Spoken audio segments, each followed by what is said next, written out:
Hello, it's me, but this is a longer video. I actually have like 30 minutes until I go out with my housemates and that's going to be really fun, but I'm viscerally aware of the fact that I haven't made one of these and I'm going to speak as if I have like a fan base. I know I don't. And also, yeah, I just spotted like some of my clothes in the background just like folding at the bottom there. I realised that I've become very OCD when I'm feeling very anxious and stuff, and neatness feels like a sense of control that I can grasp onto. And hello, this is Ness. Welcome back to Conversations. Is this like, I'm gonna just check in real time because in all honesty this is gonna be a rambly one and a quick one, maybe not that quick, maybe like pushing it to the last minute one. Let me have a look. I think this has got to be number 4, right? This is number 4 because the last one I made was about why Gen Z are unemployed. And you know what? I've felt like awfully guilty about not making another one of these. For those who have like watched these, in my second one I speak about how my mom passed away and then I went to Japan for a trip, and now I have went to Japan for a trip that's a bit longer. I'm living here. How spookalicious is that? And I was doing Yacht Way at the time and it all really threw me off, and it's kind of crazy, and this is where you gotta give yourself grace for when things happen in life and you don't anticipate it or whatever, and it can just really throw you off track. And I'm still really proud of myself, so if anyone has me on social media or on my charity account, Let's Listen, you'll see that I made a short film and that I showed it in East London at Close Up Cinema, which is an amazing cinema which I plan to go back to as a visitor when I'm back in the UK because it's just so great. I heard about it because Harris Dickinson spoke about it in an interview, and I'm like, I want to be as talented as that man one day. Let's just you know, use that venue, build manifestation, you know what I'm saying?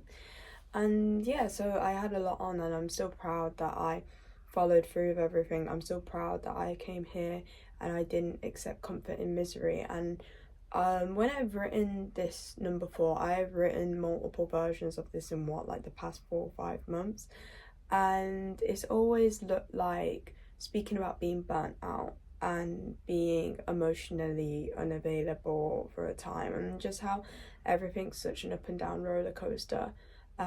As you can see and hear, probably I've also not got my mics right now, so I'm sorry about that.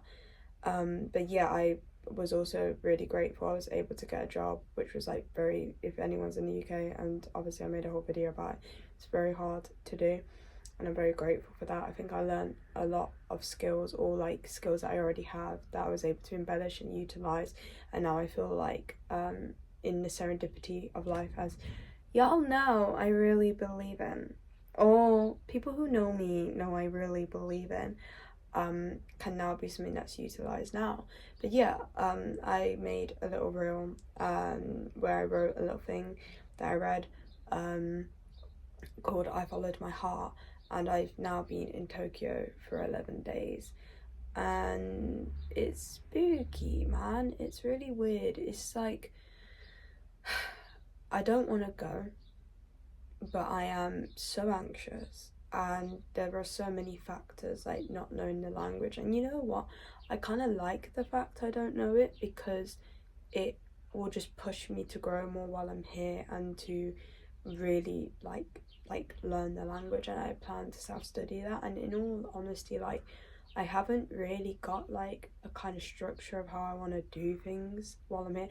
I say that, you know what, I'm so guilty for saying stuff like that but then actually having like a plan, but like because of like the standards that I have for myself, I'm like, oh, this is just like it's just like a little brief like look over, you know, it's nothing that deep, nothing that serious, whatever. So because it's a bit like that to me, I'm just like, there's no plan. But I'm excited to like create, and also create outside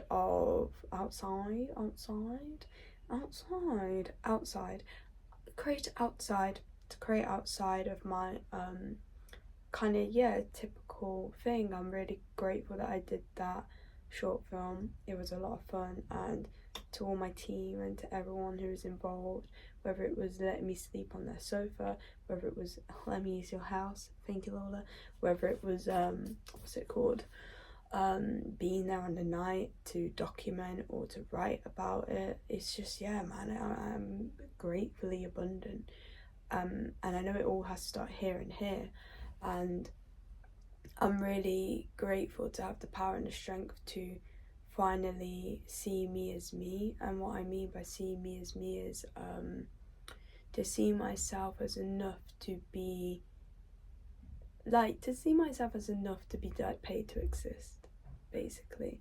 I really believe in, I don't want to say brand because I don't like prescribing humans as marketing deals, but I do believe in everything that I have to offer, and I feel like that's enough. And if the practical real world wants to show me otherwise, I'm so up for the challenge. I feel that with the language here and things like that, or like the idea of getting a part-time job, but I'm willing and I'm always willing to put in the hard work.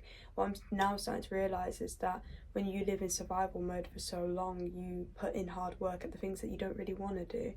And I think Jim Carrey has an amazing speech about that. You know, he speaks about how his dad spent so many years living in a life that he didn't want, and he failed. And Jim Carrey's like, why fail in a life you don't want when you can fail in a life you do want? And that's kind of where I'm at. But in all honesty as well, I don't know what I want. I feel really present in that way. I have certain ideas and things I want to achieve. I just know ultimately I want to make people feel, I want to make people happy. And this is a very I chat, and I apologise for that. But also, hashtag sorry not sorry, or is it too late to say sorry now? Moment. But yeah, I forgot what I was saying, sorry. Yeah, I don't really know, and I think that's okay. I want to just do whatever I want to do in that moment. Like, I want to be a little fucking YouTuber while I'm here and say things. I want to, you know, I was very, again, another beautiful person in my life, Ellen, was able to record a music video for me before I came to Japan. And there's also another little music video I want to make, literally just probably use my phone. Because we're on a budget. Or are we? I don't know, bro. Like, that's what I'm saying. Like, the scarcity mindset's not even there like that. Like, there's this camera that I want, and I'm gonna get it. Just like when it's right to. I missed the moment when it was right to at the start of the year, and it's like deep when you deep that in it. Like, you'll look back and be like, oh, I could have actually done that then, but I was too shook. So look at me now, type of thing. Also, man, like, obviously, like, it's Japan, bro. Like, the standard of green tea is insane here, and this is like got rice in, and that's like my favorite green tea. So for anyone watching who knows me, take notes. But yeah, I think that's what life's about, man. We're not meant to be one thing. Like, I'm an actor, I'm also a writer, I'm also a producer, I'm also a director, I'm also this, I'm also that.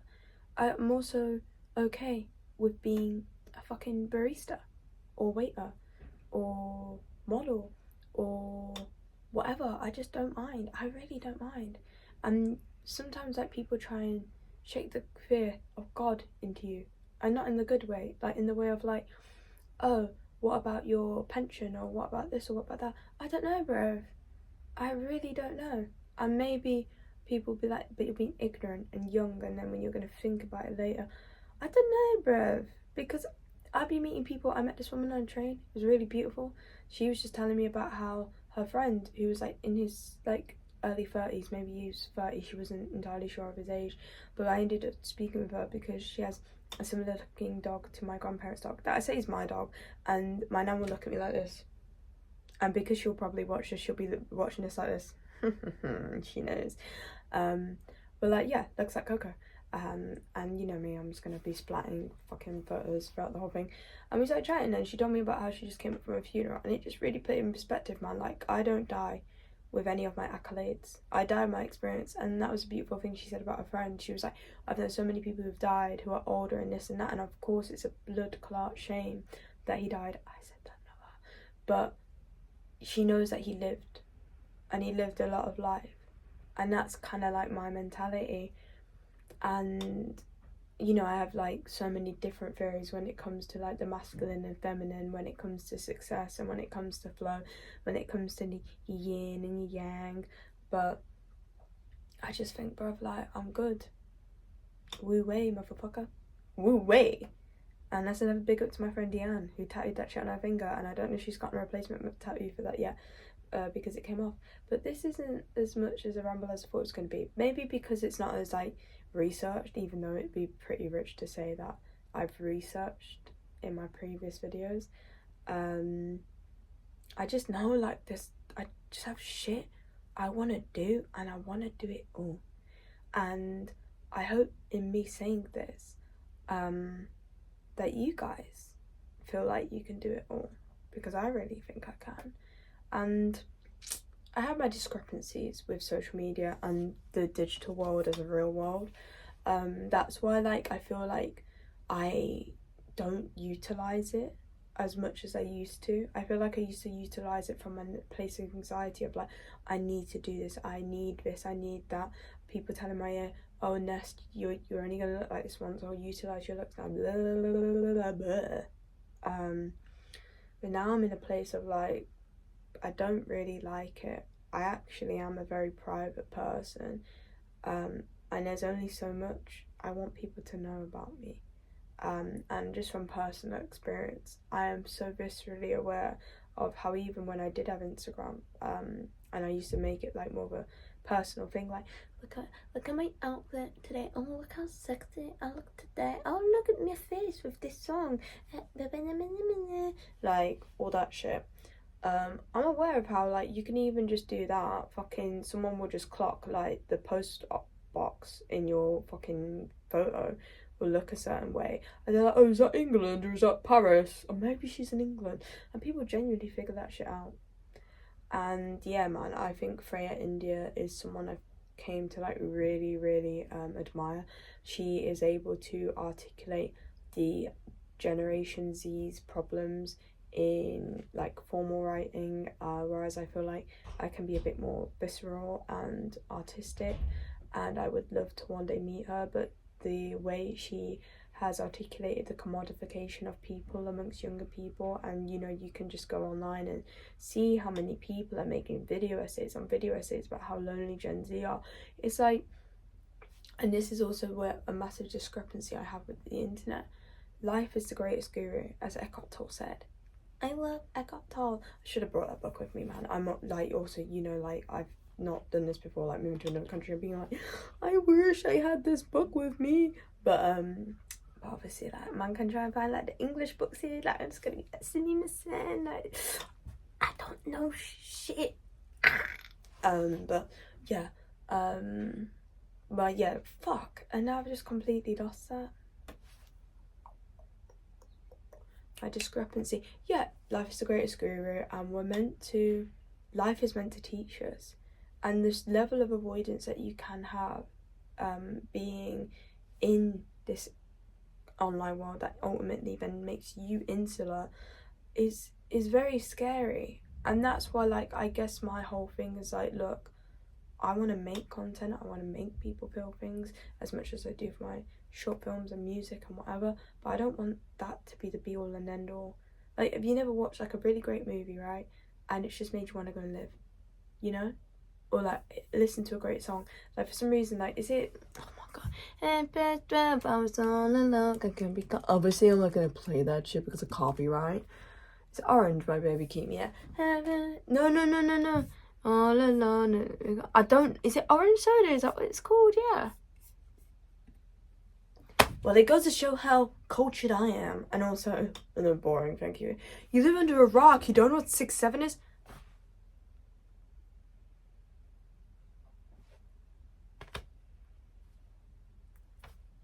What? Sorry, like, that just was a complete side note that just came in there, but why the fuck would I care about that? Like, what does it even mean? To me, this is like, oh, I don't know. Oh, I don't know, mate. You alright? 6'7" bitch. Shut the fuck up. Like, Memes used to be good, bro. I'm gonna go back in my day when we had the pioneers like Filthy Frank and that. Everything was way more original. Smosh, mate, PewDiePie. But yeah, I want my whole kind of mantra with this is like to promote experience, to promote art, to promote awareness, but to get people off the apps. And I know that, you know, like that's pretty rich, and how much do I believe that? I don't know, but can I try? Yeah, because I don't think, you know, a lot of influencers benefit. I don't want to be an influencer, by the way, just put that out there, but a lot of influencers benefit solely from the fact that their audience vicariously lives through them, or that their content is doom scrollable enough that they can avoid the real problems in their life, or escape their body and the rest of it. And I really don't want that to be the case. And I'm the biggest believer of being the change that you want to be in the world. So yeah, this is kind of like an I'm back video. The kind of burnout stuff I want to maybe talk about in other videos, but I'm feeling pretty aimless right now. And you know what? There's actually nothing wrong with it. I'm at peace. I feel peace. I feel content. And the fact that I want to even find chaos in that says a lot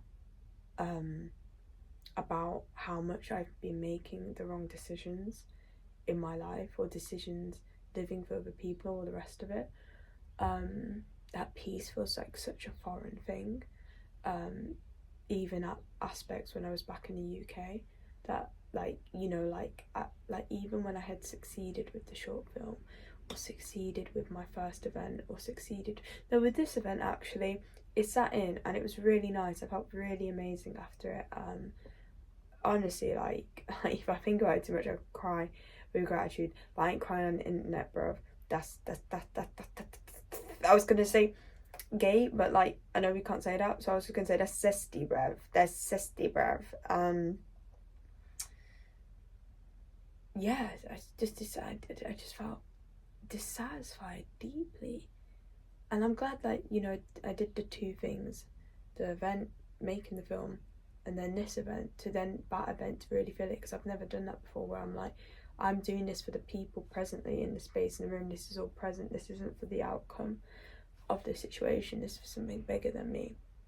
So yeah, I'm on a really interesting journey, and I'm grateful to be back. I'm even just looking at myself and hearing the way I'm speaking, and in spite of the fact I haven't got a script or anything, I don't think I'm doing that bad of a job. I feel like I look better, I feel better. It's just all really foreign to be content with that. And I do wonder, because I believe in a collective consciousness, and I do believe that, you know, when you see things like not having real friends and things like that, you know, these things aren't popular because everyone's happy. You know, there's something to reflect on as a society, and maybe chaos is just a new norm, and it must be, right? An algorithm that is an endless and limitless scrolling stream, comments and interactions, and people you would never have been able to have previously reached before. Chaos is normal. Commodity is normal. Capitalism, I don't think, is inherently bad. We benefit from trade. Trade is great. That's kind of like the root of capitalism, right? Not to digress into that, but sorry, not to dissect that. And I don't want to digress from what I'm mainly saying, because what I'm mainly saying is from the music and what modern day music promotes, the lack of movements that are grounded in soul, the stigmatization of religion and belief in God, and the demonization of wanting connection and romance and community beyond internet. Our nervous systems are so deregulated to not want peace. And as a Gen Zer, raised in an age of where this all got introduced, and now I'm learning a lot in a world where what I am learning is now the norm, is an intriguing place to be in. And that, because of the internet and the globalization of it, that is now more of a universal construct. so it affects everyone. So now I will finish because I've hit the 20-minute mark and I'm rather content. And I love what Julia Cameron says in The Artist's Way of, you know, doing the work is better than being blocked. And I'm glad I've made this little ramble. I'm glad I took my little hiatus because I think I did need it. And we're going to just see what happens. Thank you for being here, for watching, for all of the love, by the way, on that Politics Joe post. I don't really like Substack. I just like videos, and maybe I can post videos on there. I don't know, it doesn't call. I don't know why that came into my head. But thank you so much. I'm gonna go to a maid cafe today, and hopefully I'm gonna get some cute photos. Hopefully they'll want a photo with me. That was a joke. And yeah, thank you guys, and have a freaking great day.